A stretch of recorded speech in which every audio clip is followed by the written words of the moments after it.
Bonjour et bienvenue pour cette exploration un peu particulière aujourd'hui. On part à Edogawa, un arrondissement de Tokyo. Alors, on a devant nous un guide touristique assez récent, quelques documents sur l'histoire, l'aménagement et même un rapport sur un projet écologique assez étonnant. L'idée, c'est de chercher ensemble les histoires, comment dire, les trésors un peu cachés qui pourraient plaire à un visiteur curieux. Aller au-delà, quoi. C'est exactement ça. Parce que de Gawa, bon, on pense peut-être au Grand Parc, mais il y a tellement plus. On va essayer de dénicher l'âme du lieu, son passé lié à l'eau, ses traditions, des choses qui racontent vraiment le quartier. Je pense qu'on va découvrir Edogawa sous un jour un peu nouveau. Super. Alors, on y va. On pourrait commencer par le sud, près de la baie de Tokyo, la zone de Kasai.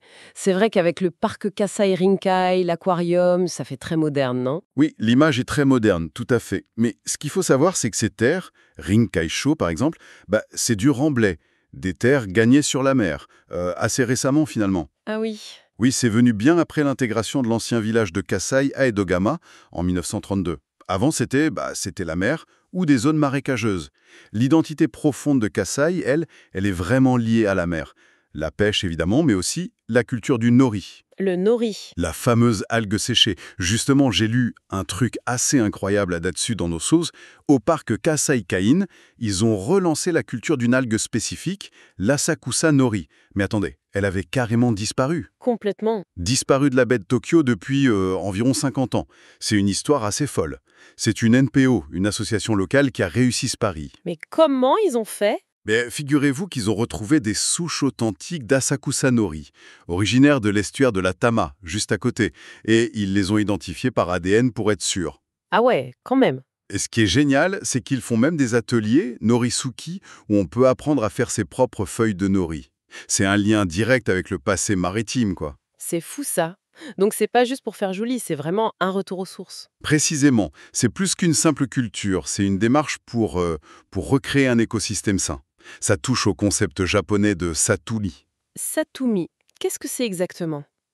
Alors le satumi, en gros, c'est l'idée que les activités humaines sur le littoral, comme la pêche ou cette culture d'algues, elles peuvent être gérées de manière à améliorer l'environnement marin. Une interaction positive, en somme. D'accord, une sorte de symbiose. Voilà, donc cette initiative Nori, c'est un petit bijou, un vrai trésor caché pour comprendre l'histoire locale et aussi les enjeux écologiques actuels. Passionnant. Et pour rester dans le thème de l'eau, mais sous un angle différent, il y a les yakatabune, ces fameux bateaux-restaurants traditionnels. Tout à fait. On peut souvent embarquer depuis ce coin-là, dans le sud. Ces yakatabune, ce sont les héritiers directs des loisirs fluviaux de l'époque d'Edo. Ça doit être une expérience unique, non? Dîner sur l'eau avec la vue sur Tokyo. Ah oui, c'est très spécial. Voir la Skytree, le Rainbow Bridge depuis l'eau, tout en dégustant des tempura, des sashimi. C'est une façon de connecter l'histoire, le paysage moderne et la gastronomie. Ça donne envie. Et un peu plus au nord, mais toujours près de l'eau, il y a ce nouveau musée, le Musée de la littérature magique, inspiré par l'auteur de Kiki la petite sorcière. C'est dans le parc Naguissa. Oui, c'est un ajout culturel plus récent, mais qui s'inscrit bien dans l'ambiance du lieu, je trouve. Tourné vers l'imaginaire, la nature. Un autre type de trésor, peut-être plus pour les familles. Bien, bon, après ce tour au sud, si on remontait un peu, Vers le nord de Kasai. Là, on trouve d'autres grands parcs. Josen, avec son jardin japonais, son petit zoo, et le parc Sogo Recreation avec le Poneyland aussi. c'est ça. Historiquement, cette partie, elle correspond à quoi? Là, on est plus dans le cœur de l'ancien village de Kasai. Le développement ici est plus ancien, marqué par l'agriculture. À l'époque Edo, on a créé beaucoup de rizières nouvelles, les shinden. Des shinden, des thèses gagnées sur les marais. C'est ça la histoire. Exactement. Et surtout, cette zone est bordée et traversée par des rivières importantes. Arakawa, Nakagawa, Kyo-Edogawa. Et il y en a une qui passe au milieu, la Shinkawa. Elle semble avoir joué un rôle clé. Ah oui, la Shinkawa, elle était absolument cruciale. C'est une vraie voie de transport à l'époque d'Edo, essentielle pour amener les marchandises, notamment le sel produit à Gyotoku, vers la capitale Edo. Une sorte d'autoroute fluviale, quoi. On peut dire ça, oui. Et d'ailleurs, la zone a gardé des traces d'autres activités liées à l'eau. Comme l'élevage de poissons rouges. J'ai lu ça quelque part, à Funabori. C'est surprenant pour Tokyo. Et oui, c'était une vraie spécialité locale très reconnue. D'ailleurs, Petit détail amusant, si vous faites attention à la station de métro Funabori, Oui. on trouve des motifs de poissons rouges dans le design.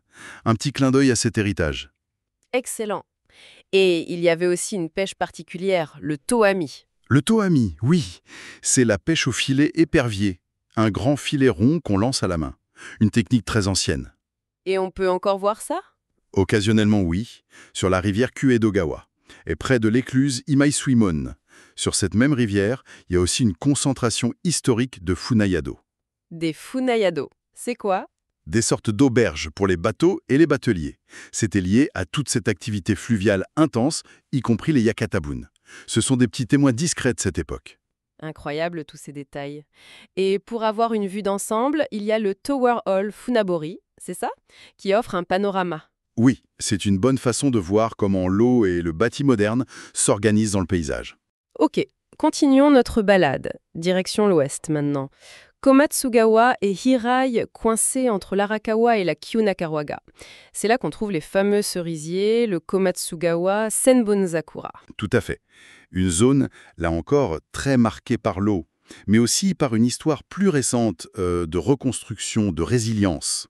On a des points d'ancrage anciens, comme les temples Hirai Shoten ou Zenyoji. Oui, on en reparlera de Zenyoji, je crois. Oui, mais le quartier lui-même a beaucoup changé. J'ai noté un détail assez touchant dans les sources, l'ancien dépôt des archives d'Edogawa, un bâtiment tout simple mais qui a survécu au bombardement. Oui, c'est un lieu de mémoire important. Et l'histoire de l'eau, elle est partout ici aussi. On trouve des stèles qui rappellent les anciens passages en ferry, les watashi. Hirai no Watashi, Sakasa no Watashi, c'était vital avant les ponts, j'imagine. Essentiel, oui. On a aussi des vestiges d'une écluse, le Komatsugawa Komun. Et il y a une tradition qui perdure, le Toro Nagashi. Ah oui, la fête des lanternes flottantes. C'est ça. Sur la rivière Kunagawa, c'est un moment assez émouvant en été où on dépose des lanternes sur l'eau. Un lien très fort, culturel, spirituel avec la rivière. Et après la guerre, ce quartier de Komatsugawa a été complètement repensé, c'est ça. Oui, il y a eu un énorme projet de réaménagement.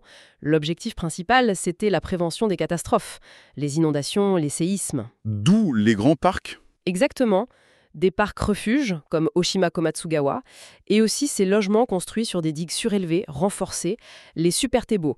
C'est vraiment une illustration de la façon dont Tokyo essaie de vivre avec les risques naturels. Une histoire de résilience qu'on peut lire dans le paysage. Très intéressant. Allez, dernière étape, on file tout au nord, à Koiwa.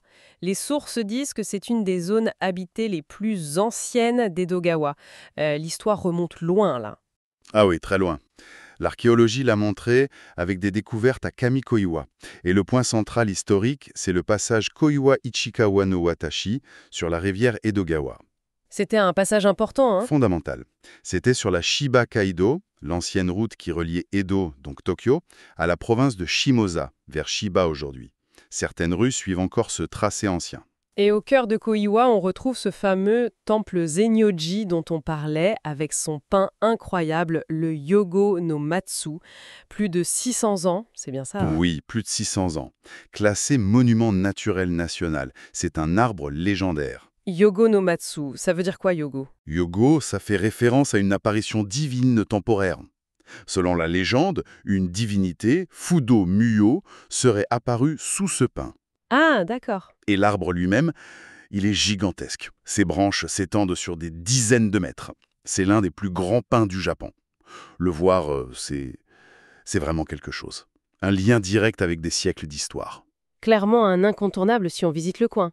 Et Koiwa a d'autres attraits, plus nature ou culturels? Oui, il y a le jardin d'iris de Koiwa, le Koiwa Shobuen. Magnifique début juin, avec son festival. Et puis, alors là, une vraie pépite, le musée du bonsaï Shunken. Ah oui, créé par le maître Kobayashi Kunio. J'ai lu qu'on le surnomme l'homme qui a créé un bonsaï dans milliards de yens. C'est sa valeur réelle. Non, c'est plus une image. Ça souligne surtout le niveau d'art exceptionnel, le temps, le dévouement, la valeur historique et artistique de certaines pièces de sa collection ou de ses créations. C'est pas un prix de vente, c'est un symbole d'excellence. Je comprends. Et là-bas, on peut voir des bonsaïs centenaires. Certains approchent même le millénaire. C'est un lieu incroyable pour découvrir cet art japonais. Donc Kowawa, c'est vraiment un mélange Histoire très ancienne, nature mise en valeur avec les iris, et cet art ancestral du bonsaï. C'est ça, c'est ce qui fait le charme. Les traces archéologiques, le vieux passage, le temple avec son pin vénérable, la beauté des iris et cet art vivant, minutieux du bonsaï.